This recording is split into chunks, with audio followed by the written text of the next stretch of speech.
Pele, Birth of a Legend. Guys, siapa nggak tahu Pele? Mungkin yang masih sekolah sekarang ada yang tidak tahu. Film Birth of a Legend diambil dari kisah nyata yang menceritakan perjalanan karir sepak bola sang legenda dari sejak dia kecil. Bagaimana perjuangan dari seorang Pele untuk mencapai tingkat tertinggi dari dunia sepak bola dan asal-usul dari nama Pele. Oke, kita masuk di spoiler filmnya.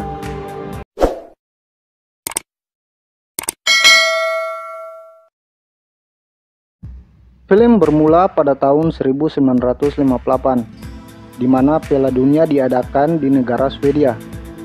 Kemudian, film berpindah pada 8 tahun sebelumnya, di mana ada seorang anak bernama Zico yang tengah bermain sepak bola dengan teman-temannya. Bola mereka terbuat dari kumpulan kaus kaki. Saat Zico dan adiknya yang bernama Soka pulang, mereka dimarahi ibunya karena badan mereka penuh lumpur. Adegan berganti di mana Zico dan teman-temannya mendengarkan pertandingan sepak bola antara Brasil versus Uruguay di radio. Brasil kalah 2-1 dan kehilangan Piala Dunia. Ayah Zico sampai menangis. Zico berjanji pada ayahnya akan memenangkan Piala Dunia untuk Brasil. Scene berpindah di mana Zico dan ibunya bekerja di rumah orang kaya. Di situ ada anak-anak orang kaya yang baru pulang dari latihan sepak bola. Mereka mengejek Zico dengan sebutan Pele karena Zico salah mengeja nama pemain bola. Jadi guys, nama Pele itu bermula dari sini. Zico mengambil sobekan koran tentang Piala Junior Bauru dan mengajak teman-temannya untuk ikut. Mereka mengikuti turnamen tersebut dan masuk final. Mereka diejek karena tidak pakai sepatu. Maklum guys, mereka orang miskin. Kemudian mereka mencuri kacang untuk membeli sepatu. Saat mereka menjual kacang dan jasa menyemir sepatu, datang anak-anak orang kaya mengejek Pele. Mereka pun berkelahi. Saat pulang, ayah Zico menasihatinya supaya tenang dan mengabaikan ejekan-ejekan orang lain kalau ingin menjadi profesional player. Saat final turnamen berlangsung, teman Zico yang gendut membawakan mereka sepatu. Komentator memperkenalkan tim mereka dan menyebut Zico Kapten Pele. Di situ awal mula Zico dikenal dengan nama Pele. Mereka tertinggal 6 gol. Savini mengejek Pele dan Pele pun menjadi marah. Tapi dia menjadi tenang setelah melihat ayahnya. Dia lalu membuang sepatunya dan menggiring bola dan gol. Teman-temannya mengikuti dia.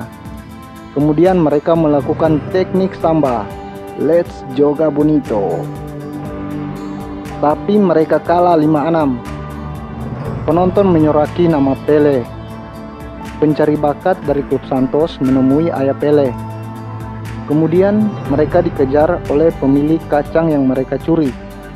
Saat mereka bersembunyi di gua, Thiago yang berkacamata tertimpa tanah longsor dan meninggal. Pele sangat menyesal dan ibunya menenangkannya. Keesok harinya, Pele bekerja dengan ayahnya di rumah sakit sebagai tukang bersih.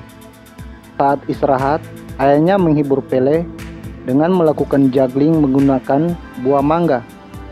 Beberapa hari berlalu, Pele sudah mau berlatih juggling mangga dengan ayahnya. Hingga dia berumur 15 tahun, hanya berlatih menggunakan mangga. Suatu hari, sang pencari bakat yang dulu datang di pertandingannya mengunjungi rumahnya dan mengajak Zico bergabung dengan klub junior Santos. Dia pergi ke klub Santos. Di sana, sang pelatih melarang Pele menggunakan teknik samba atau jingga. Dia masuk di tim muda. Pele gagal di setiap pertandingan. Dia sangat frustasi dan memutuskan untuk pulang. Saat di stasiun, sang pencari bakat datang menghibur Pele. Dia menceritakan sejarah dari seni jingga sampai berevolusi pada sepak bola. Pele pun tergugah hatinya dan kembali ke klub Santos dan bermain menggunakan teknik samba. Dan dia mencetak gol. Sang pelatih memanggil Pele dan menyuruhnya melakukannya lagi. Pele semakin bersinar di setiap pertandingan dengan menggunakan teknik samba. Dia naik ke tingkat junior dan selalu memukau di setiap pertandingan. Tak lama, dia sudah naik di tingkat pro di usia yang baru 15 tahun. Pada saat berumur 16 tahun, Pele pulang dan memberi hadiah konsor gas dan radio untuk ayahnya. Pele, ayah, dan adiknya mendengarkan susunan pemain Brasil untuk Piala Dunia 1958. Pele terpilih masuk sebagai pemain termuda. Adegan berganti di mana Pele dan temannya asik bernostalgia di jembatan kayu. Kemudian ayah Zico mengantar dia di stasiun. Di sana, ayahnya mengatakan supaya jangan malu menggunakan nama Pele dan harus punya keyakinan pada jingga. Pada saat di pertemuan, Pele berkenalan dengan pemain-pemain Brasil yang satu tim dengannya. Di sana ada juga Tavini yang merubah nama menjadi Mazzola. Orang yang pertama kali menamai dia Pele. Dia saingan Pele dalam memperebutkan posisi striker. Pada saat konferensi pers, Mazzola mengejek Pele. Pele pun berbicara keindahan tentang jingga. Pelatih memarahi Pele dan menyuruhnya untuk tidak menggunakan teknik jingga. Mereka berlatih untuk persiapan Piala Dunia. Pele mencoba menggunakan teknik jingga, tapi dia ragu-ragu. Akibatnya, dia mendapat cedera.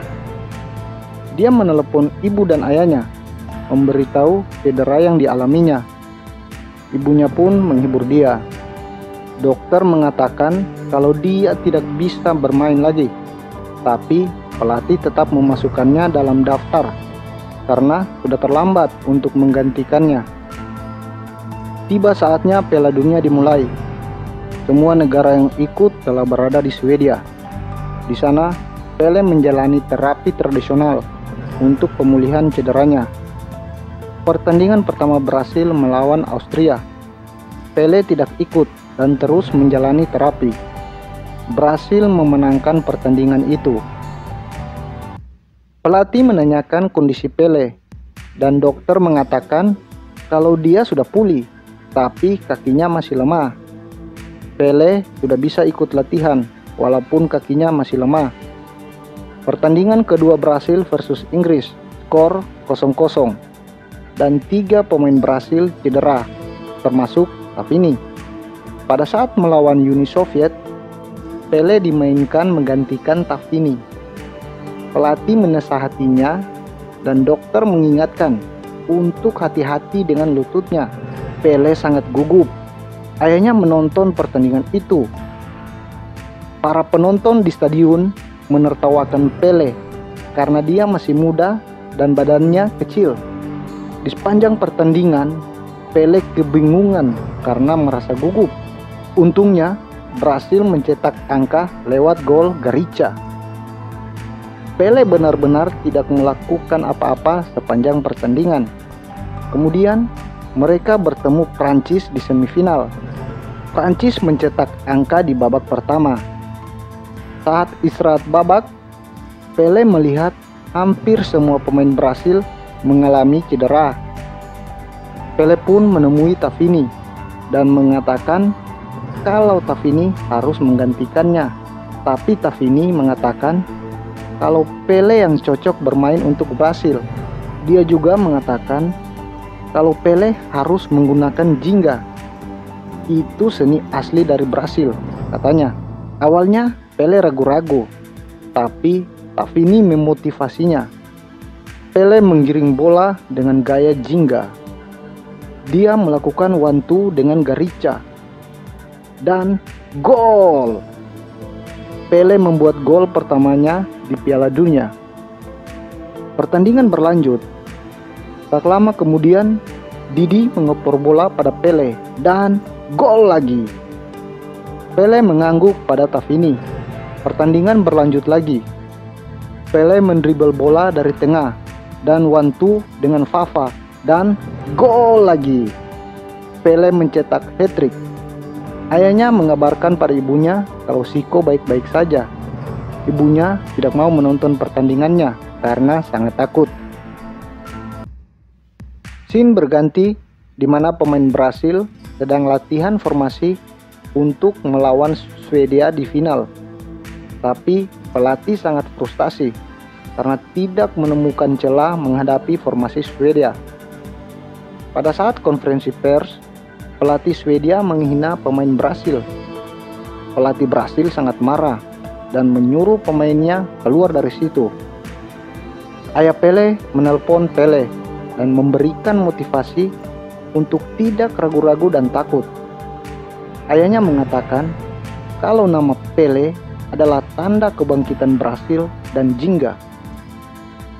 Pada saat makan pagi, semua pemain Brasil terlihat lesu. Pele mengajak mereka bermain bola, tapi mereka tidak mau. Tavini kemudian mengajak mereka dan mereka pun bermain. Jadi guys, di sini awal mula istilah Joga Bonito Brasil. Pelatih menyaksikannya dan dia sangat senang. Saat di ruang ganti, pelatih mengatakan kalau mereka harus menunjukkan jati diri dari Brasil dan memainkan permainan indah dari leluhur mereka. Keesoknya, final berlangsung antara Brasil versus Swedia. Di tempat sarapan, tim Brasil bersiap dengan kostum warna biru. Seluruh dunia bersiap menyaksikan pertandingan ini. Stadion bergemuruh di awal pertandingan dimulai. Formasi Swedia sangat baik dan mereka menekan Brasil. Pele dilanggar dengan keras, tapi permainan terus berjalan dan Swedia mencetak gol di mana waktu baru 4 menit berjalan. Tim Brasil sangat tertekan. Kemudian Pele berkonsentrasi dan dia menggiring bola dengan jingga melewati 5 pemain, lalu mengoper pada Garrincha dan Garrincha menggocek bola lalu mengoper di tengah dan Fafa mencetak gol.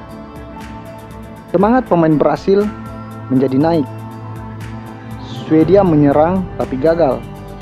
Brasil balik menyerang, diawali dari Pele yang membongkar pertahanan Swedia, kemudian mengoper pada Fafa, Fafa pada Garrincha dan kembali pada Fafa dan gol.